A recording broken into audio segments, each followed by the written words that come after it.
Good morning. It is 9:30 a.m. on June 27th. My name is Sensei Mish, and welcome to Morning Tea with me. See? Currently seeping right now, so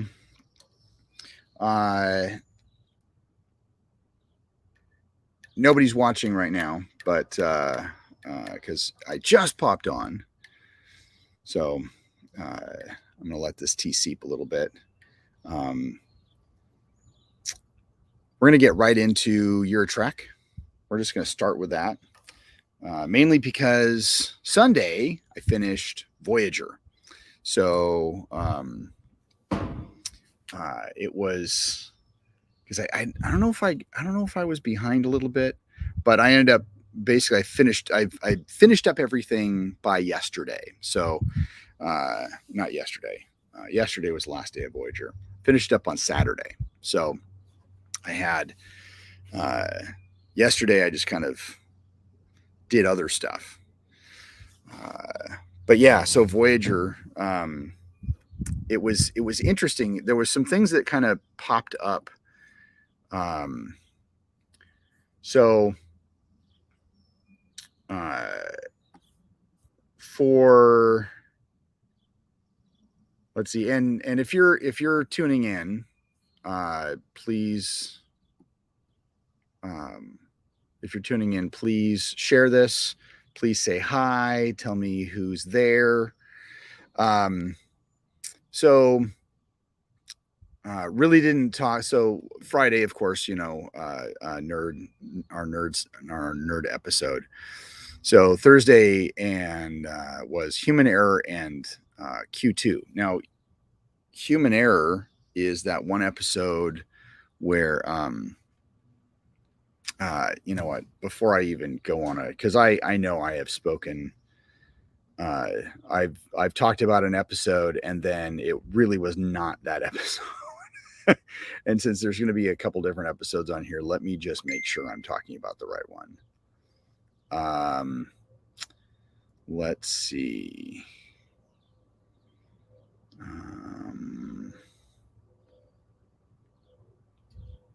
It's out of my search. Okay. I am outside. It's not hot yet, though. Have the air conditioner going on inside. It's supposed to be in the mid 90s today. It was high 90s yesterday. And actually, it wasn't that bad in the house yesterday. We did get out a little bit to go get Dutch.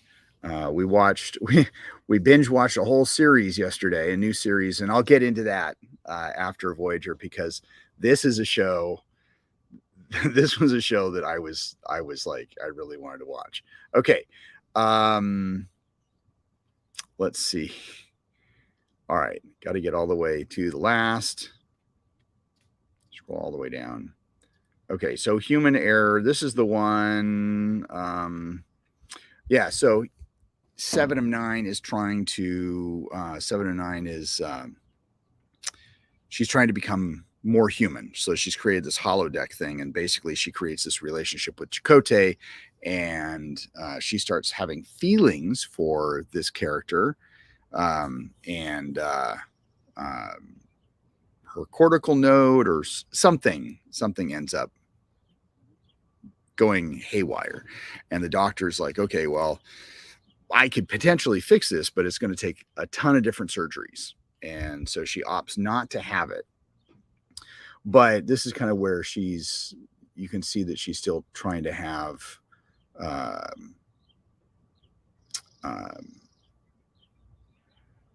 she's trying to, I don't know, get that human relationship out there.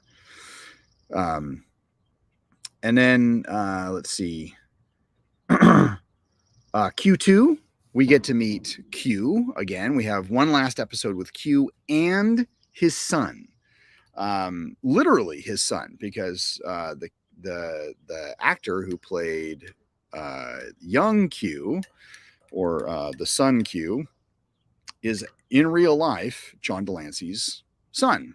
So that was kind of a cool little twist there.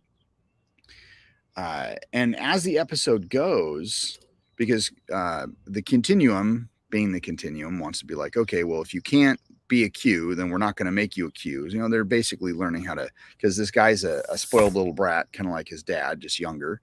And so even in the end, the Continuum is like,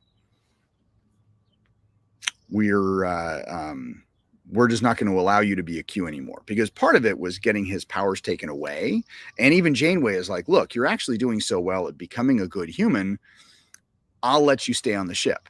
And for a minute I was thinking, well, maybe he actually does become part of the ship, because if we fast forward all the way to Picard, there is no mention of his kid. And I was kind of curious, you know, I had been a while since I'd watched the episode, so I wasn't sure. And nope, in the end, Q talks the Continuum into letting his son still be a Q, but he has to spend eternity with him. So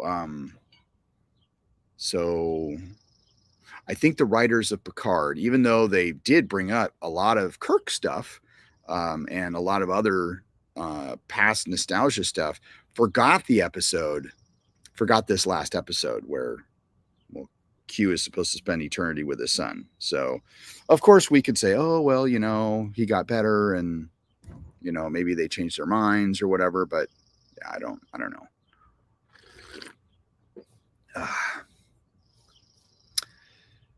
Oh, that's so good. And it's warm, but it's warm. Or it's hot. I just like hot tea in the morning. It's kind of clears up all the mucus and phlegm. So it was an enjoyable episode. It was a good episode. Author. This was the episode where they question, or the Doctor writes a holo novel, and then finds out that as a hologram, he has no rights whatsoever, because he's not considered human and or sentient, I should say. So or a living being. So the the publisher publishes his work anyway, because he goes to the publisher and he's like, look, there's some changes he's got to be made, because the series, the novel, though actually a really good story, ends up everybody, yeah,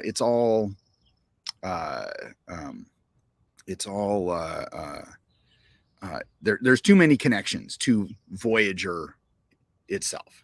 So and so he's like, I want to make changes, and the publisher's like, yeah, no, we actually kind of like where it's going, and we're already selling it. So they kind of do a version of the Next Generation episode where they try and and I cannot think of the episode name, but it's basically the one where Picard and Riker and Data try to get Data's rights. Does Data have the right to say no? And of course they won in that one. In this one, it's, well, he's a hologram, so he's not actually a living being, but because he has shown some type of sentience, he does have rights. He can copyright work, and so he does have those rights. He just doesn't have other rights, like, you know, that of a. So I think it was a good attempt at a rights episode, and with a twist, you know. Friendship 1. I don't know why I like this episode, or why I was waiting for this episode. Not a bad episode. This is basically they establish about 4 years after first contact, humans send out a probe, basically kind of like a Voyager type of probe that has all the information on warp technology, on how to, you know, contain antimatter, and it ends up on a planet, and they end up having an antimatter, or no, they actually, what was it? They used it for some type of power construction. Then they couldn't control the antimatter, and then it boom, and then they're basically, that ends up being a world in a nuclear holocaust, essentially. So, of course, they end up fixing it in the end, but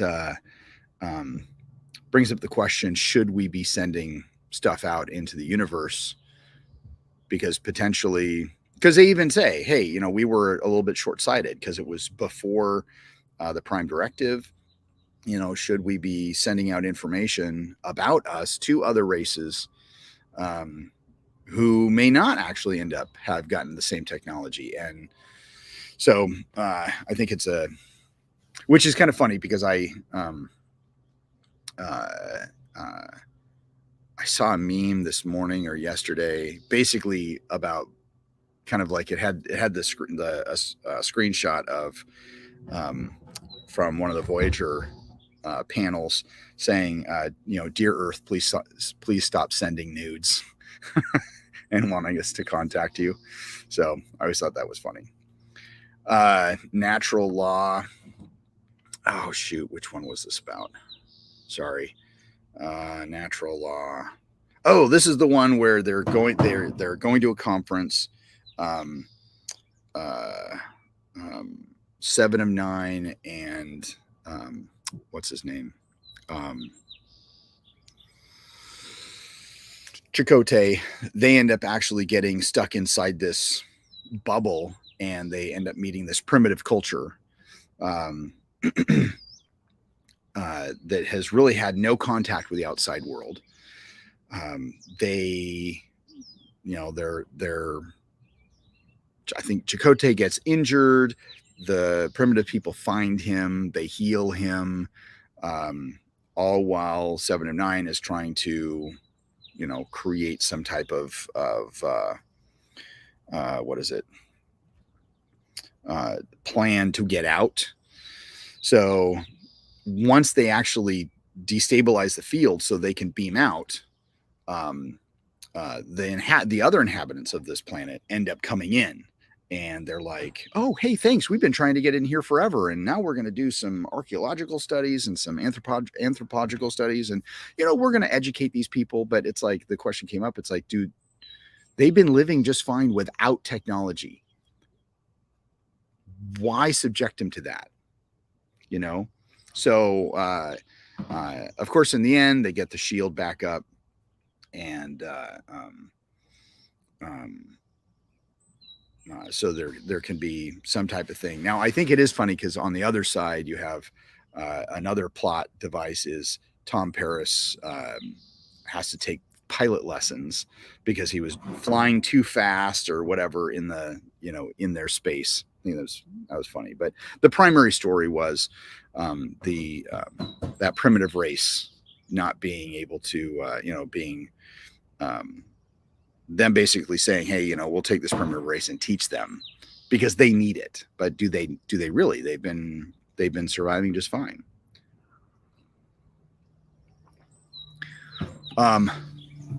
Homestead. What is Homestead?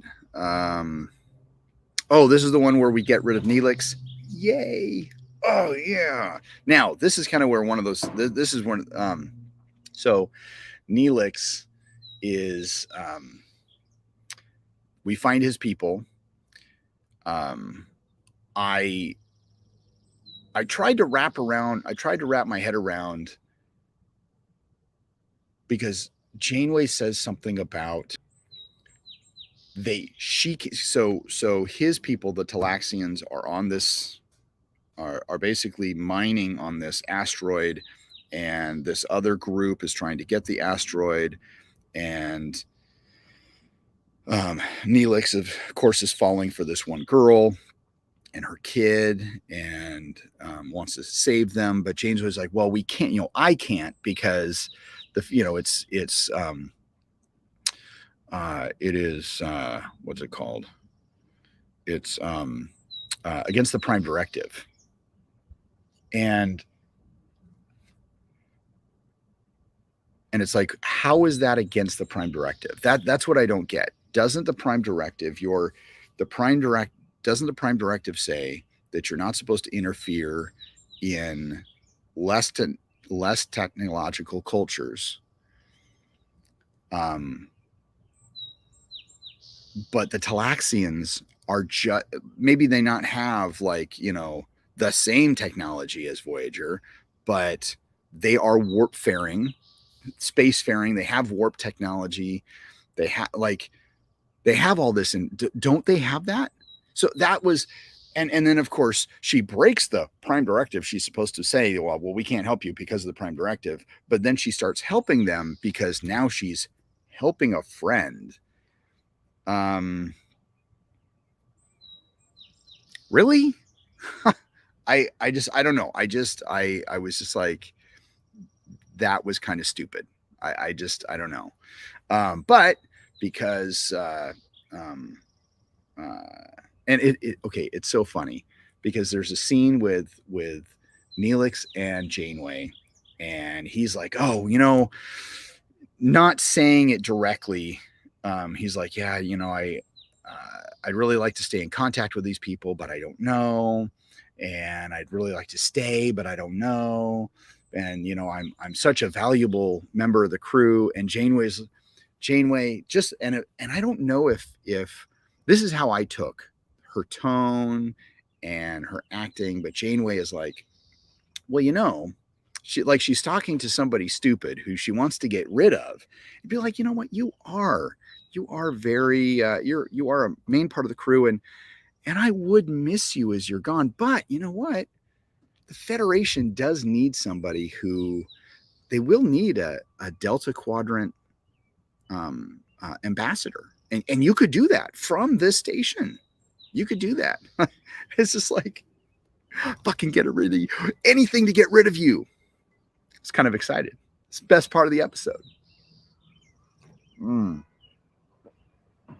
then we had Renaissance Man. And I didn't get this episode. This I think was just a dumb filler episode. This is the Doctor, basically Janeway and the Doctor are taken by this one race of shit with feet. I don't know. I can't remember let me see if IMDb has the name of the alien race. It just says impersonates members of the crew when the captain is kidnapped. Yeah. Anyway, so captain is kidnapped by this race, and they're just kind of blobs. And we've seen them before. We saw them in the Void, and we also saw them. It was when they were doing this one race was doing deep research stuff, and then basically got the whole. That's when we got the whole connection to shoot, what's his name? The Doctor and his command. So, or his command protocols. I cannot remember the race's name, but they end up kidnapping them, and to save Janeway. And she does show some frustration of like, dude, you're not making the decisions that you need to be making. Basically, the Doctor puts the whole ship in peril to save the captain. So like getting rid of the warp core, all that kind of stuff. So it's just like, yeah. So this is just a dumb filler episode. I never understood it. Good morning, Rob. I have to go back. This is for Homestead. Unfortunately, she did not nuke them, but yeah. So I'm just finishing up on talking about Voyager. So I actually finished Voyager on Saturday, giving me Sunday just to do other stuff. But yeah. So the last episode, episode 171 and 172, Endgame, they end up finding basically a transwarp conduits or entry points, and then or basically they find some stuff and they go and they see a Borg and they're like, oh hell no, we're going the other way. And then because it's taking place in two timelines, we learn, oh, Virtuoso, you're finishing up Virtuoso now. Cool. Actually, where is that in relationship to trying to go back? Oh, so you're only like 40 episodes. Yeah, you're only like 40 episodes there. That's actually not too bad. Because Virtuosos is episode 133. So you have what? 1, 2, 3, 4, 5, 6, 7, 8, 9, 10. You have like 10, 15 episodes until Unimatrix. Cool. So how is Dojo not happy with me? I don't understand.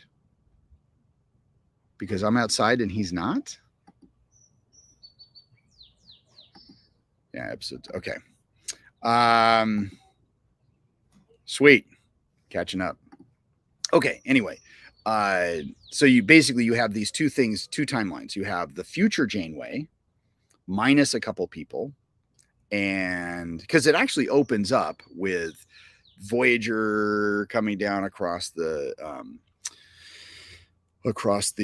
Golden Gate Bridge, and it's like 10 years ago today. So apparently the group gets together every 10 years to celebrate their return. And what was it? They had been gone a total of 26 years. And so, and B'Elanna and Paris, their kid is in Starfleet. She's let's see. What did I figure out? She was either 20. I was trying to think of how old she would be. I think she's mid 20s, early to mid 20s. I think I figured 23 years old when I was doing bad math and while I was watching the episode. But anyway, Janeway, old Janeway, because they had lost 7 and they had lost a couple other people on their way back. She goes back in time to try and save them and use this time warp these transwarp conduits to get them home. At the same time, when she's telling Janeway, breaking the timeline,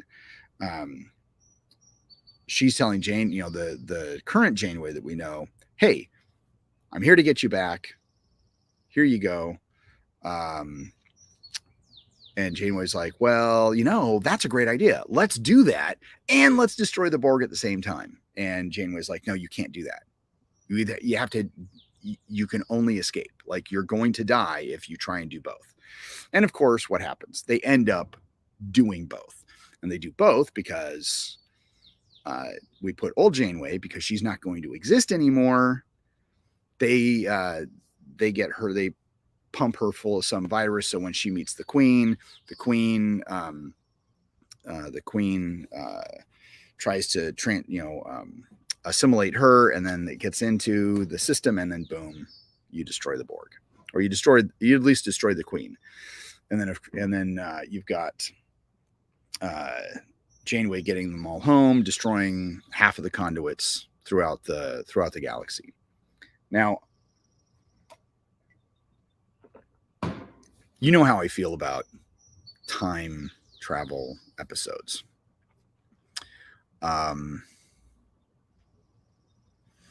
Yeah, so I with Janeway getting home sooner, we lose, like, if we look at time as a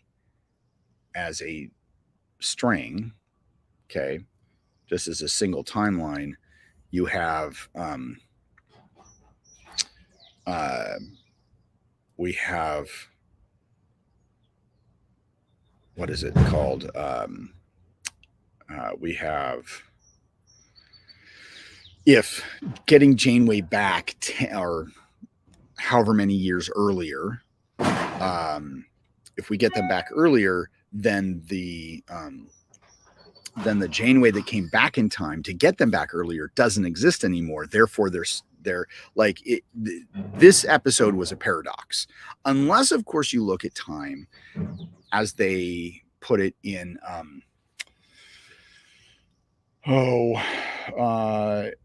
I don't know if you would call it string theory. I can't remember, but basically how they presented time and timelines in that one Worf episode where he jumped from timeline to timeline. Then this would work.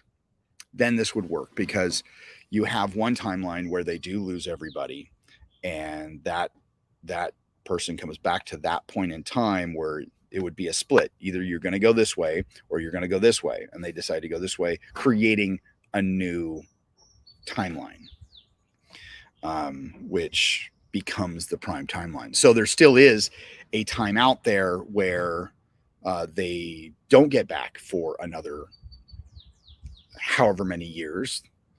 And then they lose 7 and they lose other. I think she says that she lost another 20 some people. But yes, this is another thing. This is a great thing. Question is, with the Picard alteration, do we have the new queen taking over shortly after this moment? Potentially. Because she could go back, because technically there's only supposed to be one queen. And the way it looks is that if one queen ends, then they'll just take another queen. They'll just pick another queen. And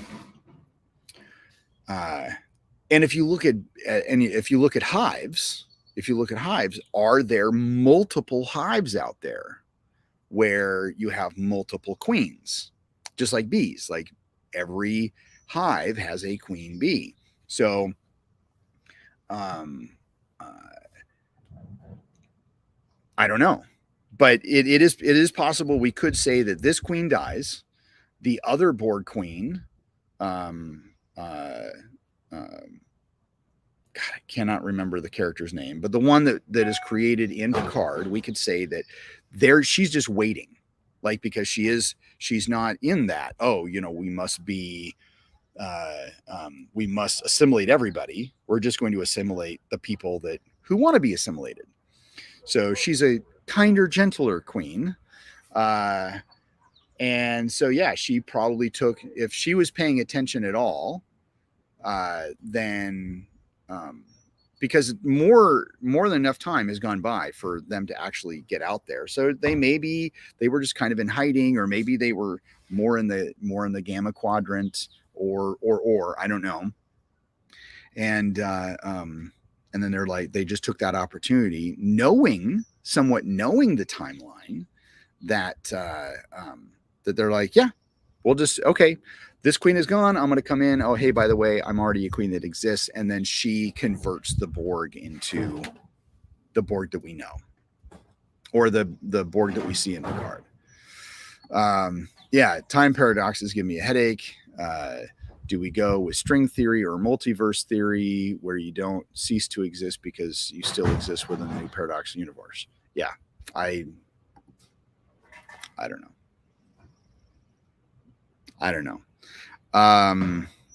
But again, it's a Star Trek trope. It just is. It's just how it is. Okay, so whatever cat you heard meowing was not Dojo. Dojo is nowhere. He hasn't been. The sliding glass door for me, I can see it right here, and he hasn't been there. The window behind me is where the kitchen is, so he's not going to get on the kitchen sink. I have not heard him meowing, so if you heard a meow, it was not Dojo. There are birds chirping in the background, though. That's kind of what I like about this. Now,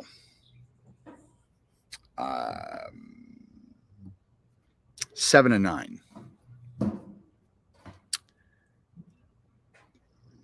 For those, well, yeah, just run with me here. So in Picard, so after watching Voyager and getting and not just we'll hit on 7 and 9 because this does. Let's just say the board first. Okay, we have Icheb, who is when we last left off, he is part of the crew. I mean, he's not wearing uniform, but he is working with Tuvok doing academy classes because his wish is to join the academy. Okay, but he is part Borg. Now, he was not Borg for as long as 7, but you have these 2 previous Borg members. She has 7 of 9, really right now doesn't have any want to be. She's been like, yeah, I might join. I might join when I get there, but I don't know. I'm just going to do what I'm doing right now.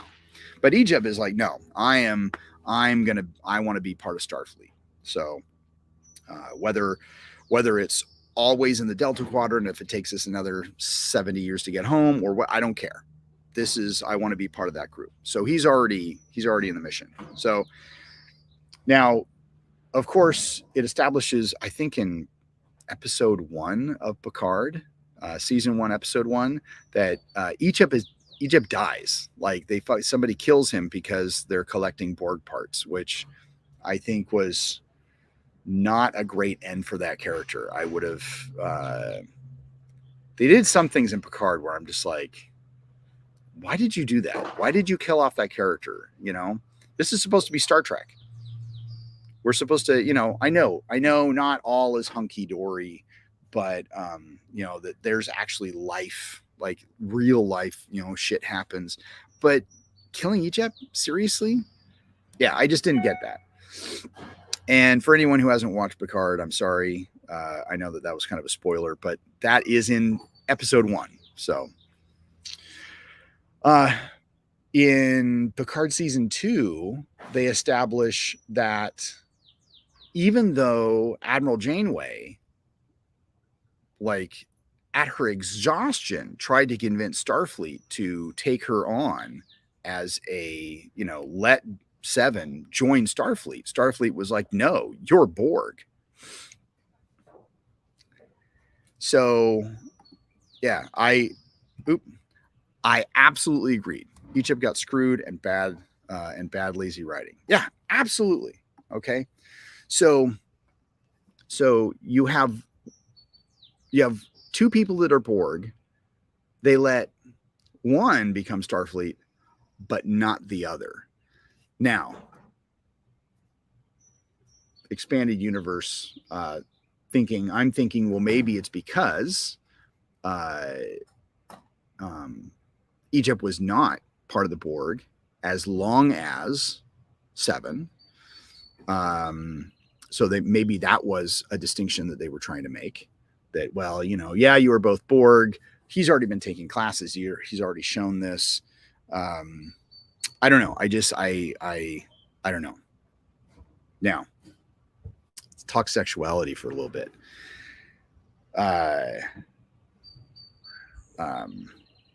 Forget what time frame Voyager comes out in. Like, it came out in the late 90s.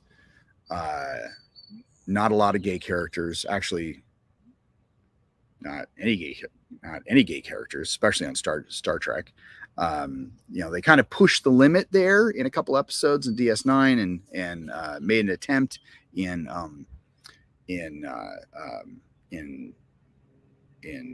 Next Generation, but in Voyager, they establish that.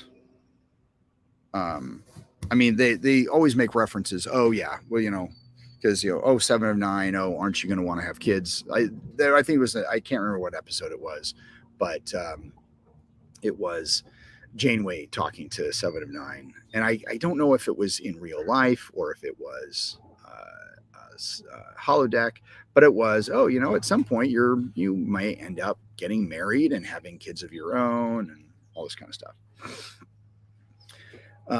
Then there's a whole holodeck with her and Chakotay in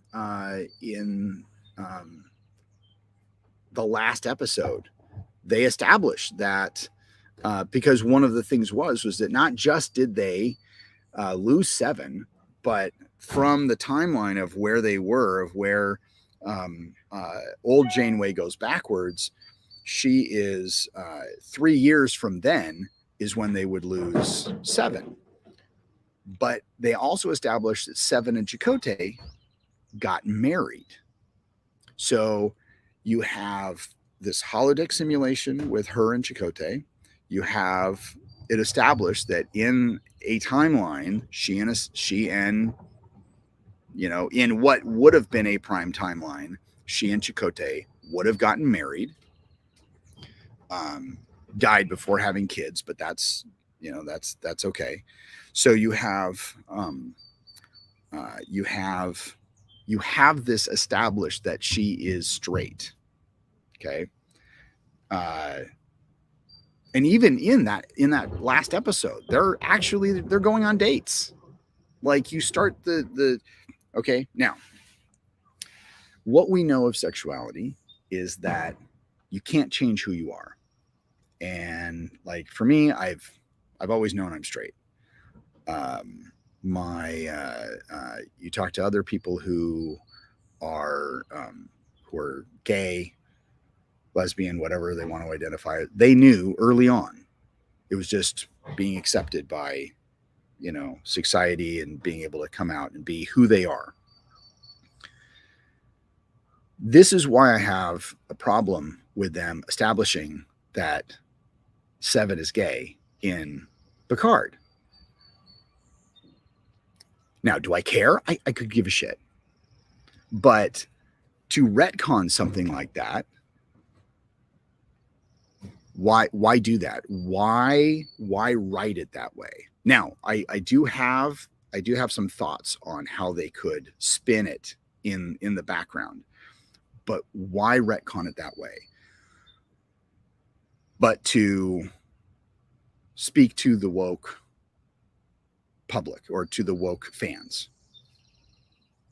because they established she was straight, because you would think that, well, now did they do that and that she was actually gay, but that it was just because we don't know if there was actually any, you know, gay characters on Voyager, but let's say there weren't, just by chance, there just weren't. Okay. That there's, that's all that she knew.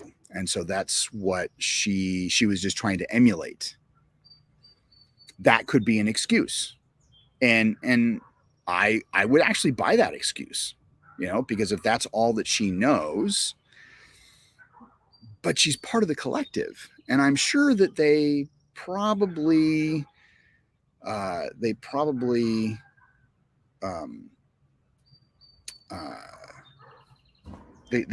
the Borg probably assimilated some LGBTQ plus A, B, C, D, X, Y, Z people.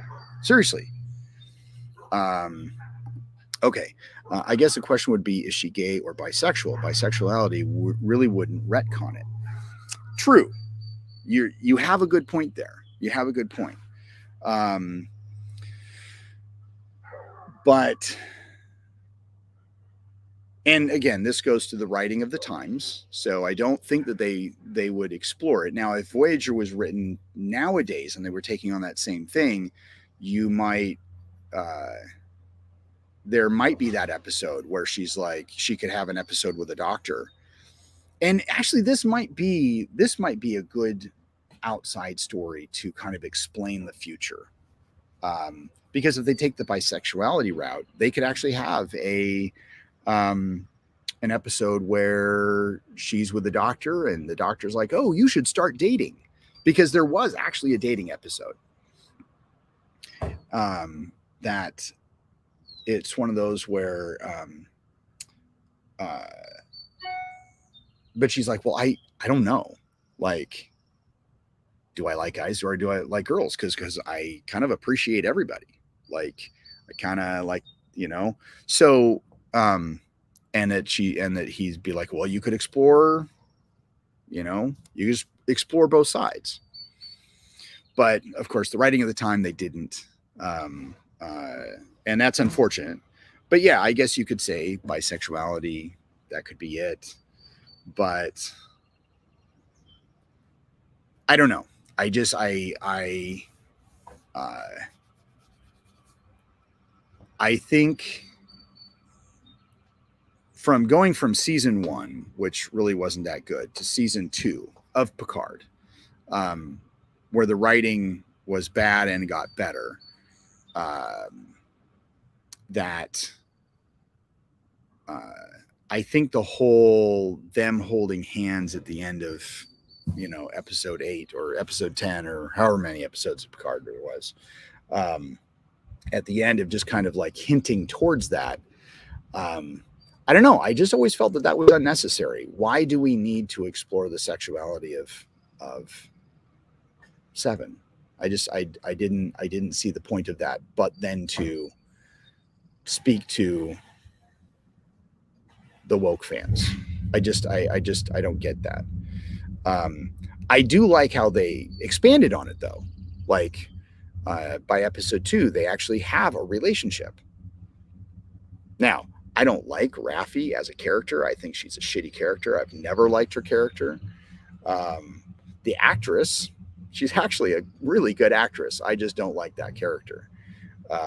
But she is a character in there, so we have to live with it.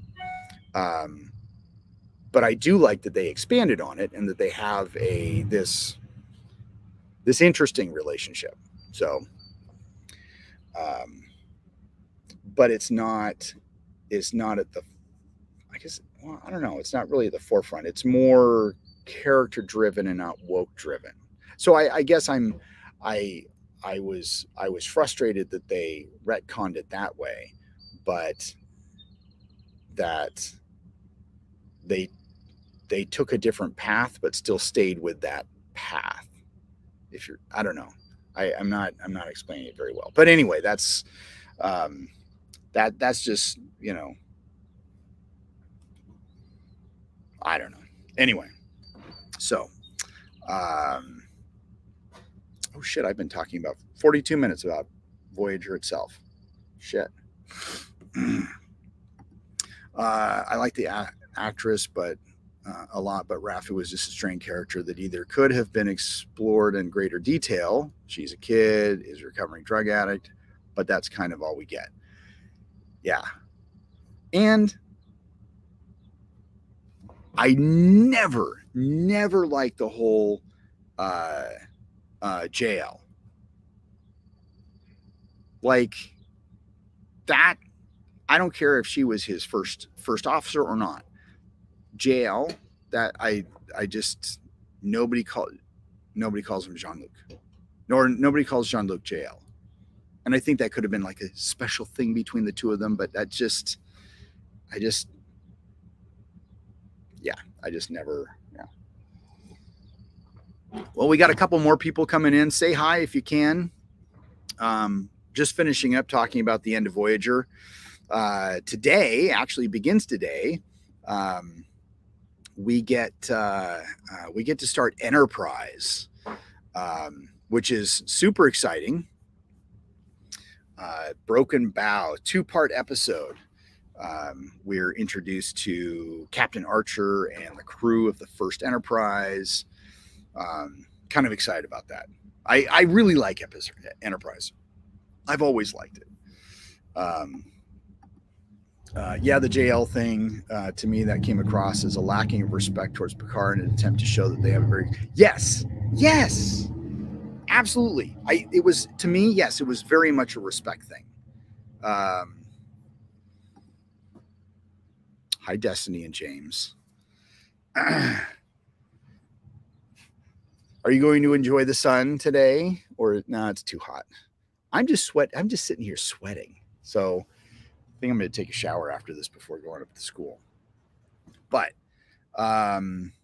yeah, so we have Enterprise going forward. It's going to be fun. I not that I didn't like the other shows, but I don't know. I'm looking forward to Enterprise. Ooh, they have a small pool they're going to play in. Sweet.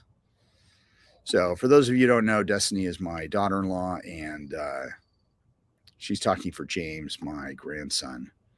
If she called him Cap, I would have been good with it. Yeah, something a little pool. Yeah. Well, I'm not going to accept the pool. I don't need any more stuff here, but that's all up to the others if they want it.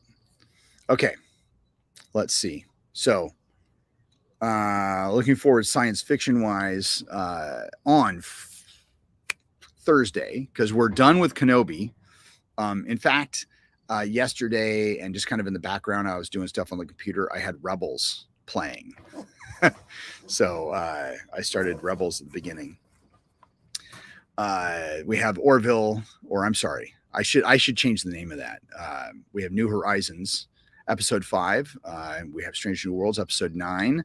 I didn't hear any audio, but I saw a promo, which they put out these promos, but I don't know where you see these promos. I just saw it. I didn't watch the whole thing. I just saw it, but this is the one where there was in the promo for the entire series, you saw a Constitution class ship that it almost looked like it had fallen, or it was like it was on an asteroid or a planet surface or something like that. So this is that episode, and I heard something about how they're hinting towards the Klingons in this episode. So here's my question. Are they going to retcon the Klingons back to what they should be? That's the question that we need to ask. Okay. Yeah. So they should just look like white people with shoe polish on their face. That's what the Klingons should look like. They shouldn't have ridges at all in this series, or even in Discovery. But that's just me. Yes, I don't know. I'll take the episode. Okay, so I don't know if Rob caught this when we were talking about episode 8. I got to go back to episode 8, and I have not rewatched episode 8. I do want to rewatch it, but I gotta find. Give me 1 second to find, because I cannot remember the last name, but oh shoot.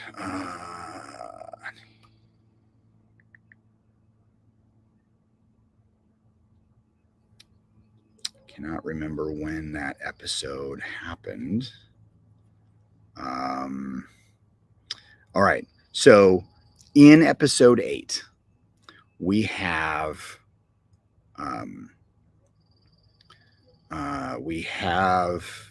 basically Dr. M'Benga is basically kind of experiencing the world of the book that he's been reading his daughter.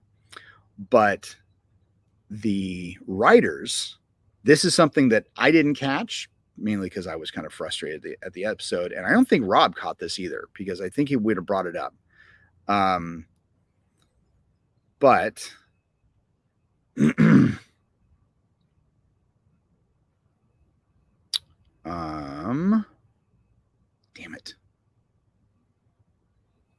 damn it. What's his name?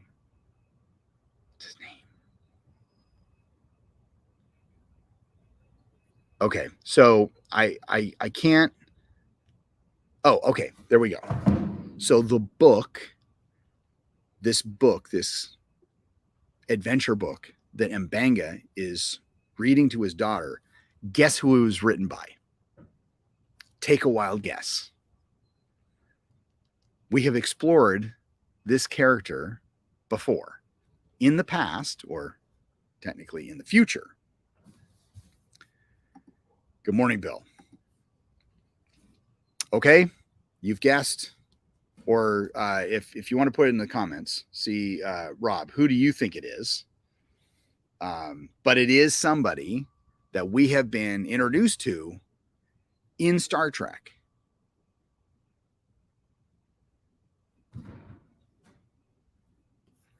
All right, so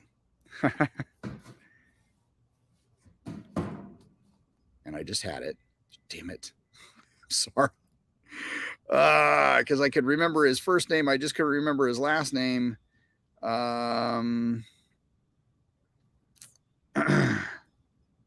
It is, because I just had it. Benny Russell. Where have we met Benny Russell before? Benny Russell was the fictional character that Sisko played in a flashback in the episode Far Beyond the Stars, where he plays a black science fiction writer. Yes, absolutely. Like I was reading an article and they're like, oh, hey, did anybody catch this? I don't know if you can catch it. I don't know if it was like, if you see like the back cover or the front cover of the book and it says, you know, this story written, you know, like by Benny Russell, but that apparently is who is supposed to have written this book. So what an awesome way to celebrate that character. I thought that was, what a great callback. What a great callback. I thought that was excellent. So it actually, it makes me want to watch the episode again, just to see if I can catch that. Where do we find that out? So, and because we've read a couple of these things before, is it in a previous episode? But apparently it was established in this episode that that's who that book was written by. So hopefully it's on screen, because that would just be freaking amazing. Let's see. On Friday we get Stranger Things episode 8 and 9. Probably will not talk about that on the spoiler show. Of course, at the end of August, we get Andor. September 21st, I know it's not nerd news, but I am a huge Survivor fan. So Survivor 43, that is when that begins. So I'm super excited about that. And I'm going to use that as a segue into a new show on Netflix. Now, it is 8 episodes long. It all dropped at the same time, so you can just binge watch it. I think we watched all 8 episodes yesterday. It is called Snowflake Mountain. Yes, you heard me right. Snowflake Mountain. I found I was on Facebook just flipping through whatever, and I was thinking it was going to be like, you know, because a lot of streaming services, they'll drop an episode and then next week they drop another episode and another episode. The trailer is super funny. So this is okay. This is the little blurb I saw. This summer, get ready for the snowflakes to melt. New Netflix series, reality series, Snowflake Mountain, features a group of delicate, immature 20-somethings who party hard, can't hold down jobs, and still live with their parents. These quote-unquote snowflakes, which the show defines as young people who are overly emotional, easily offended, and dramatic, are sent into the wilderness in an effort to push them into growing up. The show premieres Wednesday, June 22nd, and culminates in an outstanding cast member snagging $50,000. So I saw this and I was like, this is going to be awesome. Now, the whole snowflakes, overly emotional, easily offended, and dramatic, I hate to say it, that's one of my kids. Now, the only child that still lives at home is the 16-year-old. So she actually can legitimately live at home. But at least my snowflake of a child can actually live life. They have a job, their own place. Like they're making their way in life. But when it comes to being dramatic, easily offended.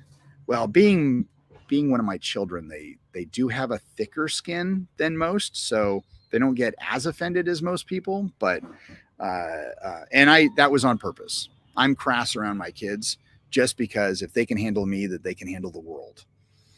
Um, but it is an amazing show. It's funny. So you get these the whole premise is you get these parents literally have duped their kids into going on this show. All of them think they're going to end up at some villa, in the middle of nowhere. And to their surprise, they end up in the forest, like in the mountains, in the forest. And they meet these two guys who are prior military, who are like, no, we're going to teach you. They're survivor specialist instructors. So their goal is to teach these people how to live off the land, be more like there's accountability. They go through different life skills, just like the life skills that we teach in martial arts and have the badges for kids love life skills, but teamwork, effort, accountability. Like it's actually a really great show. Now, I'm a huge Survivor fan, so this kind of was like Survivor Snowflake edition.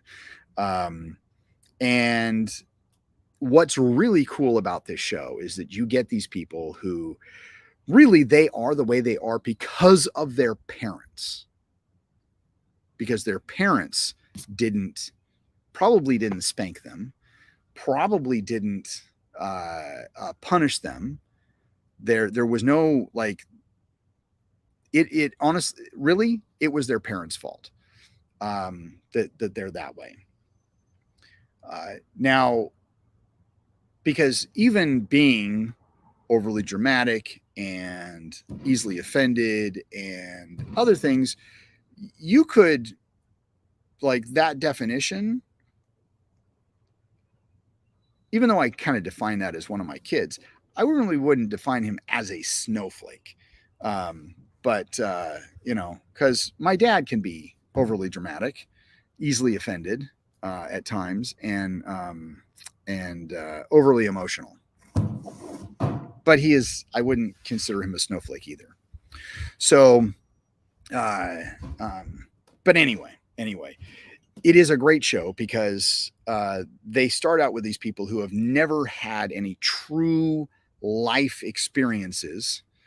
And they have the out right off the bat. You can be like, hey, you can go anytime. You can go anytime. Well, Thomas, at least you can admit it. And you know what? Knowing is what? It's half the battle.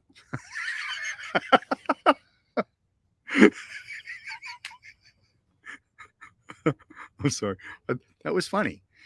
But anyway, but you get to see these people who really have no life experiences, who actually do, like, they actually do improve. Like, in fact, we were actually rooting for a couple of these characters to actually win the money. There's like, it's like, well, it's like, oh, this person has made the most growth, or it's a good series. I mean, it starts out just, you're like, oh my God, I can't believe these people. And then you're like, oh my God, it's like you end up rooting for these snowflakes because this is the whole experience has changed their lives. And then there's a couple others that are just like, because there are some people that do end up leaving that you're just like, I'm so glad that they left because they weren't getting anything out of it. And they just thought that they were better than everybody else. So, but yeah, it's a good episode. It's a good series. Episodes are generally between 30 and 40 minutes long. I think one of them is it felt like it was like an hour, but we got through the entire series yesterday in, I think in 4 or 5 hours. So that's what I did for most of my day. I mean, for the rest of my day, I did video editing. So, for the school, but yeah, so if you have a chance, I mean, don't waste all 5 hours. I mean, Sunday is usually my screw off day anyway. So that's where I kind of do nothing. Um, but yeah, if you have a chance, Netflix, Snowflake Mountain, I'm waiting for season 2. Upcoming seminars and events. Let's see. So we've really kind of flushed this out. So July 2nd, we have self-defense class coming up, and we actually, this last group that we had, this last training lab that we had this last weekend, it was good. It was actually some great topics were covered. We didn't get physical at all either. So it was more of an intellectual think tank type of day. It was great, but we need more people to come. So if you're a martial artist, I really encourage people to come to this. I'm going to be reaching out to some of you personally and encouraging you guys to show up. On the 9th, we have an open house that's coming up. It's going to be from 12 to 4. I'm looking forward to that. Of course, Bram's birthday bash. That is 4 weeks away. I think it's even less than that. I think we're like 3 weeks away. So if we look at the month, dude, yeah, it is 2.5 weeks away. So let's see. So if you haven't registered and you want to register, please register. Of course, we're going to have a self-defense class on the 6th. And in fact, we're going to have another self-defense. So on the 23rd, next month, we're going to have a training lab at 4 and then a self-defense class, or at noon, and then a self-defense class at 4. So I'm going to be pretty much be at the school all day on Saturday, which I think is really valuable, because during the class, or towards the end of our little thing, I actually had some people come in and ask about classes, because it's a Saturday, because our doors are open. So, so for me, at least at this point, even if I don't have anything going on a Saturday at the school, I need to be at the school every Saturday.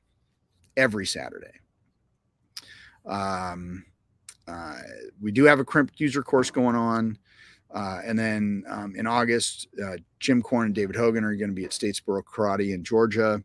On the 18th, grass tournament, and then so on and so forth. And then again, another self-defense class. So essentially we're having a self-defense class every other Saturday at the school. So looking forward to that.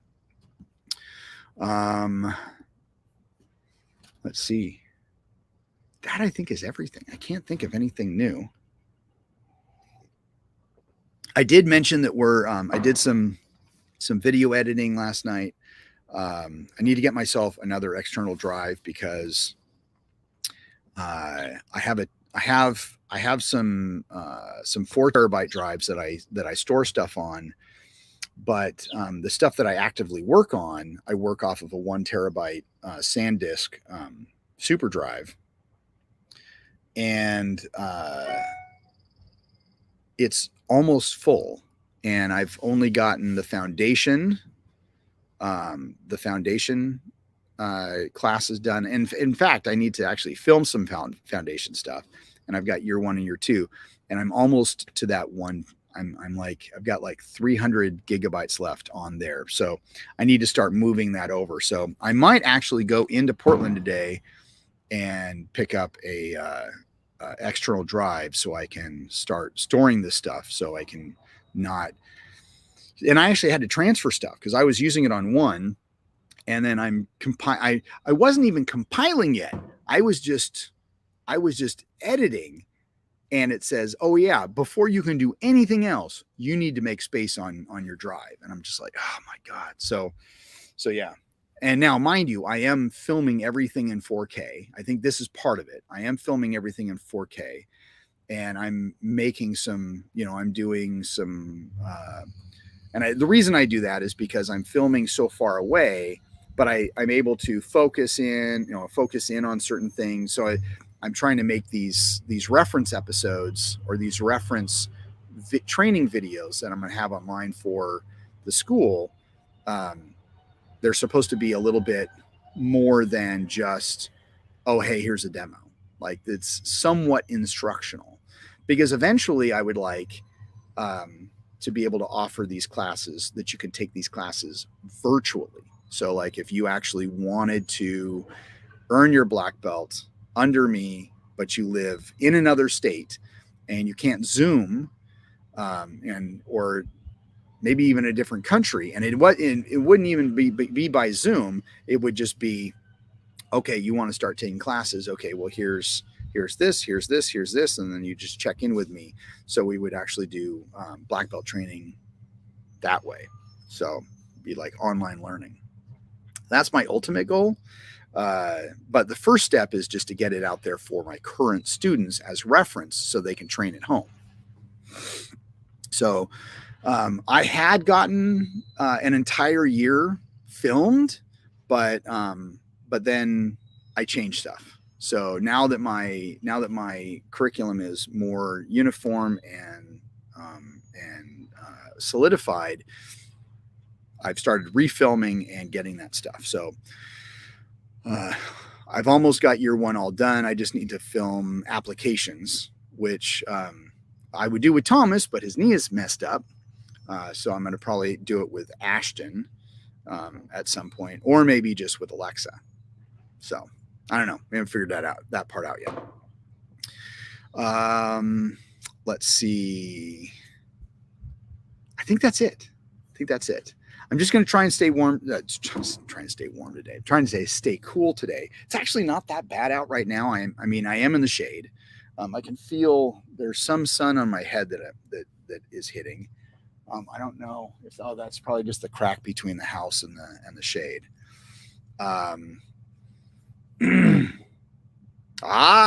Okay. Well then,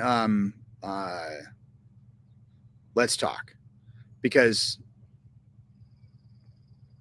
some of it I don't like. The ground, like the stuff where I take people to the ground, that is, I don't know if we want to do that, but a lot of the standing stuff we can do. I don't know. We can talk. We'll see what you can do and what you can't do, and I'll just intermingle you and Ashton. But it is supposed to be mid-90s. Air conditioning is on, and of course I'm going to be at the school, so the air conditioning is going to be on there. So I think the time I got to put out flyers for the open house, and I got to do some other things. So today is going to be school prep, school promoting, because I want to have a lot of people out there. Actually, I already started using, now I know Facebook, I don't get a lot of advertisements, but it's funny because I spent $25 on Facebook to promote the what do you call it? The open house. But I specifically pointed it towards, towards parents with kids of certain ages in the area, and who like martial arts and self-defense. And so I don't know how detailed that really was. I mean, I tried to get as detailed as possible, but we'll see. So I fixed a certain age range with kids of these people. And then but I've also already seen people tag other people in my event. So hopefully we'll get some people. And yes, it is a way to draw new students in. That's kind of the point of the open house. But if you're in town and you haven't seen the school, please come by and visit the school. So I'd love to see you, especially if you're an older student or whatever. Yes, fingers crossed. So anyway, I guess that is now all that is fit to print. So I will see you all tomorrow. Make sure that you watch, if you're going to start watching Enterprise, it starts today. Oh yeah, I'm not from town, but came across to see the school. Yeah, he flew 3,000 miles just to hang out at the school and to help me hang letters, which that's another thing. should I get the letters done by the 9th so I can put up the letters behind the door? That's another thing I was thinking about. So just more thoughts that are popping in my head. Anyway, love to you all. Thank you for hanging out, and I will see you on